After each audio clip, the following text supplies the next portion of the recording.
Howdy everybody, welcome back to Urban Odyssey. Today we've got a video that just needs to be made. Things have gotten kind of crazy over the last few weeks, and this is actually a term that I credit myself with coining about a year ago, probably about last summer if I had to guess. Messianic Trumpism. Basically, the term Messianic Trumpism is just what it sounds like. This belief that everything in the world, or at least in America, will be solved by Donald Trump. And so let me go ahead and give you a quick example right out of the gate. Very simple. Choose the one that will make America great again. Evangelical Christians. President and future President of the United States of America, I'm pleased to announce the second coming of President Donald J. Trump. I am the chosen one. I am the chosen one. Yeah, so this is a problem that's been going on for a while, actually. So let me just go ahead and get right into it. The phenomenon of Messianic Trumpism is not a mere political anomaly. It is a profound politico-theological hybridization wherein a billionaire casino magnate and populist leader has been transfigured into a divine instrument of eschatological destiny. Stripping away the veneer of standard political analysis, the raw reality exposes a synchronized effort by evangelical dominionists, Kabbalistic Jewish mystics, and prophetic opportunists to mold Donald J. Trump into a messianic forerunner, a living cipher engineered to trigger the apocalypse. And I wouldn't sound so crazy if they didn't just give that as like an actual order to the military. So, I mean, we're not crazy anymore. We're actually now normal, surrounded by crazy people. Within the American religious right, Trump's ascent has been framed as a direct act of divine providence, completely bypassing his secular and profane history. This psychological, spiritual reprogramming relies on historical archetypes. So, we got a lot going on here. There's the Cyrus coin, Cyrus the Great, Trump Heights. They're naming all these towns after Donald Trump in Israel. Trump is the son of F. Frederick F. Christ. They all have this Christ middle name. Merovingian bloodline is my guess. But he's the son of F. Christ and Mary. So there's that. Then you have these, just paintings, enlightened paintings of Trump on a crucifix. So I don't know when that became a normal thing. This was a very hard fact to find, that Trump has a Rh negative blood type. Let's see if I can find the pointer. Yeah, I guess. Yeah, he's got the Rh negative blood type. There we go. That was a very hard thing to find. They're giving all these connections. All these rabbis are comparing Trump to the Messiah. They gave him a Torah crown a few months ago before he was reelected. And the people who gave him this quote-unquote Torah crown, on their website, it just says that they need to await the return of King David's descendant, the Messiah. That's what it says on their website. So he's given a Torah crown by these people. So, yeah. The Chaos President and the Cyrus paradigm, prominent figures like Dr. Lance Wallnau have explicitly drawn analogies between Trump and Cyrus the Great, the pagan Persian king prophesied by Isaiah in Isaiah 44:28 to conquer Babylon and liberate the Jews, to rebuild the temple. According to the narrative, Trump is God's chaos president anointed to rescue America from catastrophic globalism. The King David delusion. To justify Trump's documented moral transgressions, religious right leaders constructed a perverse theology that paints this vulgar, characterless man as a modern reincarnation of King David, a flawed but divinely chosen king. Top evangelical leaders, including Jerry Falwell Jr. and Franklin Graham, have championed these Cyrus and David comparisons, viewing his presidency as a divine mandate to secure conservative power. So the story of Barabbas, spiritual bankruptcy. The evangelical alignment with Trump mirrors the ancient Jews who rejected the peaceful Messiah in favor of the patriotic war fighter Barabbas, or later chose to profane thug and the Bar Kokhba to quote-unquote make Israel great again. The religious right struck a Faustian bargain, selling their spiritual birthright for a seat at the king's table. And they're saying this right now. That's exactly what people are saying. The Bar Kokhba revolt, basically, they were trying to free themselves from the Roman rule. This was basically what brought the diaspora on the Jewish people, very simply. Kabbalistic connections. Trump does have a Kabbalah teacher. It's in his book, and he has a frame on his wall with his little Kabbalah certificate. Messianic fervor transcends American borders, finding highly specific mathematical resonance among Jewish mystics and rabbis in the Holy Land who view Trump as the architect of the final redemption. You know, it would be interesting, and it would be like one little thing if it was just one spelling of his name, but, you know, his family name, Trump, spelled that way in Hebrew, 424, and Donald Trump in Hebrew, the English traditional spelling, 424. So both ways. And then he goes and touches the wall at 4:24 p.m. So I don't know what's going on here. Some crazy stuff going on here, it seems like. Several respected rabbis have noted a terrifying occult mathematical reality. The Gematria, or Hebrew numerology, of Donald Trump's name in Hebrew equates precisely to the number 424. This is the exact numerical value for the phrase Messiah for the house of David, or Messiah, son of David, who oversees King David's tomb. The rabbi Joseph Berger, who oversees King David's tomb in Jerusalem, declared that Trump won the election through the power of the Messiah and is inextricably connected to the Messianic process. The temple coin right there in the middle, the nascent Sanhedrin in Israel, a tribunal styled after the Second Temple era court, has gone so far as to mint the half-shekel Cyrus-Trump Temple coin depicting Trump alongside King Cyrus.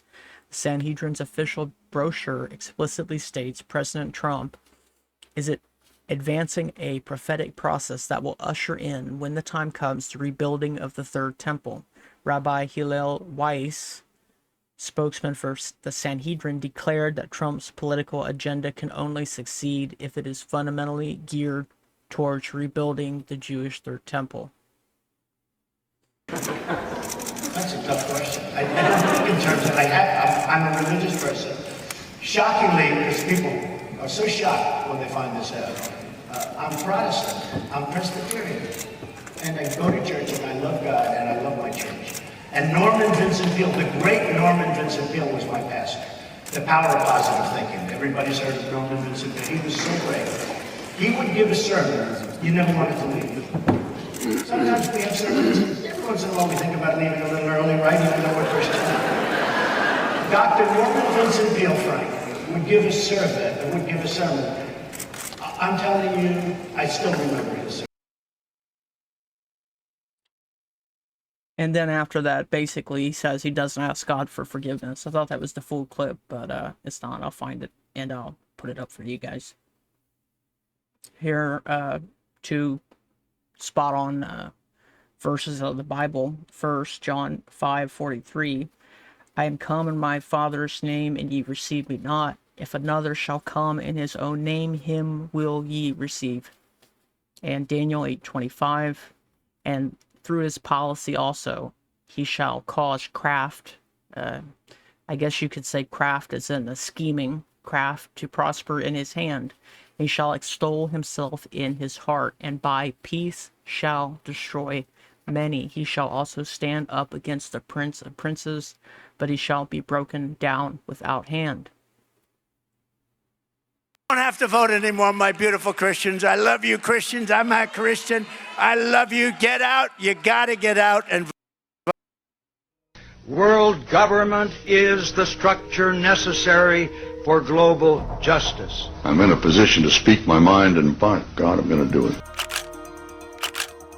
Most We trusted Americans man are in going to America. have to yield up some of our sovereignty. That's going to be, to many, a bitter pill. Mr. President of the General Assembly, Excellencies, ladies and gentlemen. Let me begin by thanking the President of the General Assembly for convening this critical meeting focused on galvanizing momentum for universal vaccination.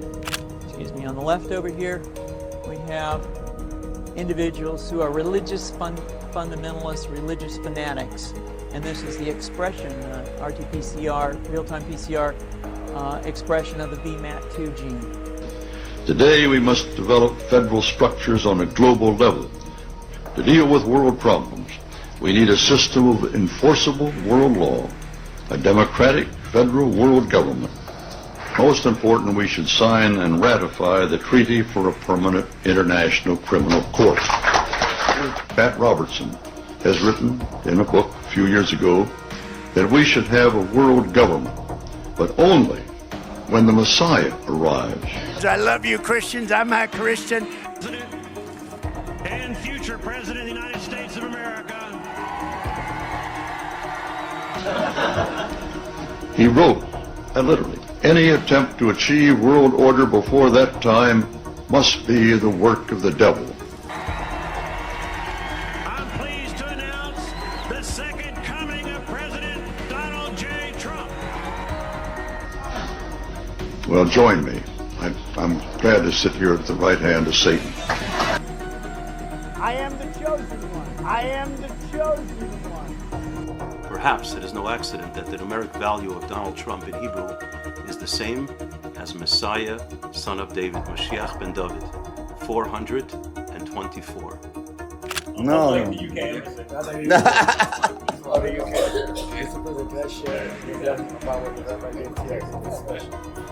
Since you're Jewish, Messiah, so the head rabbi just saying, they took the president Donald Trump's name, and they came out with the same lettering as the Messiah.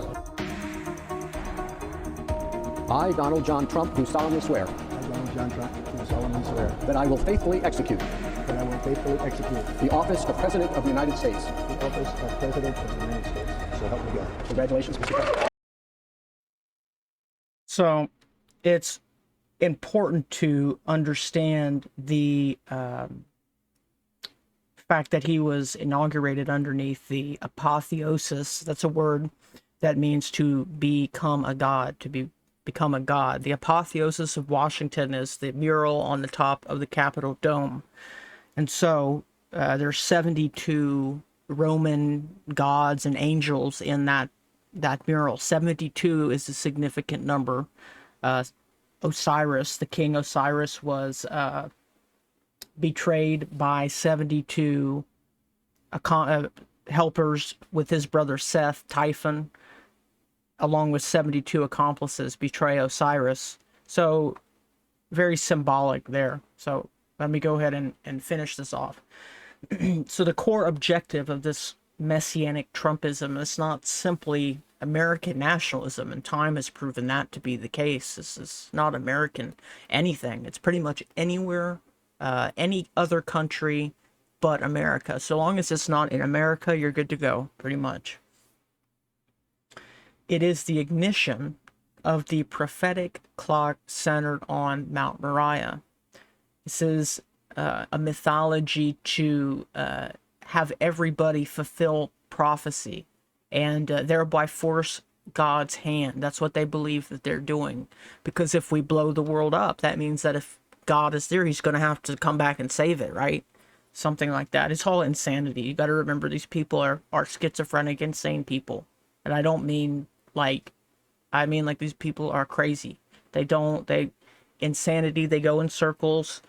They do the same thing over and over and over again, and they expect different results. They tried to build a tower in Babylon. They tried to build it in Assyria. They tried to build it in Persia. They tried to build it in Greece. They tried to build it in Rome. And guess what? They think it's going to work this time, but it's not. The embassy move. Trump's decision to recognize Jerusalem as Israel's eternal capital and move the U.S. embassy there on May 14th, 2018, the 70th anniversary of Israel's formation, was hailed as an integral step in the Messianic era. Rabbi Jeremy Gimel and Rabbi Zimbel called the embassy move, quote, a step in the prophetic process of redemption, unquote. The ultimate goal demanded by these factions is the construction of the third temple on the Temple Mount. Secret negotiations, potentially involving Saudi Arabia and the Trump administration, have been rumored to orchestrate a peace covenant that would allow this construction. Now we have a board of peace. I'll post the books and sources that I put this together from, because some of them are more recent than others, but they're definitely worth checking out. So the brutal, unvarnished truth behind Messianic Trumpism is that the very milestones its adherents celebrate are the biblical prerequisites for the ultimate global tyranny. Dominionist deception. Influenced by dominionism or kingdom now theology, charismatic Christians believe they must seize political control of the earth before Christ can return. By viewing Trump as their battle axe, they are unknowingly participating in the establishment of an earthly political utopia that the Bible attributes to the Antichrist, not Jesus Christ. The third temple, which Trump is being specifically pressured and prophesied to help build, is not a temple of joy according to the literalist Bible eschatology. It is the tribulation temple. It is the exact structure where the Antichrist, the man of sin, will eventually take his seat, declare himself to be God, and initiate the abomination of desolation, based on 2 Thessalonians chapter 2, verse 3 through 4, and Matthew 24:15. Covenant with death. Trump's efforts to forge the ultimate Middle East peace deal, the deal of a century, mirror the prophecy of Daniel 9:27, where the prince that shall come confers a covenant with many for 1 week, 7 years, allowing the temple to be built before breaking the treaty and slaughtering the people. In totality, Messianic Trumpism is the engineered delusion of the end times. By merging political populism with apocalyptic fervor, both Christian and Jewish zealots have bypassed orthodox spiritual discernment, unwittingly building the scaffolding, forging the political alliances, and preparing the psychological terrain for the beast of Revelation. And so, it would be a good idea for people to understand that, because these things are getting serious now, and it seems like people, assuming that these social media profiles are even real, which you can't really be sure of that anymore, seemingly people are just blindly, following the Judas goat. That's what it is, a Judas goat. Alrighty, guys. Thanks for watching this video. I will have some new stuff coming out in a few days. I've been busy lately, and just, I've been all over the place lately. Things have been a little wild. But otherwise, guys, I will be back with you in a few days. Take care. Bye-bye.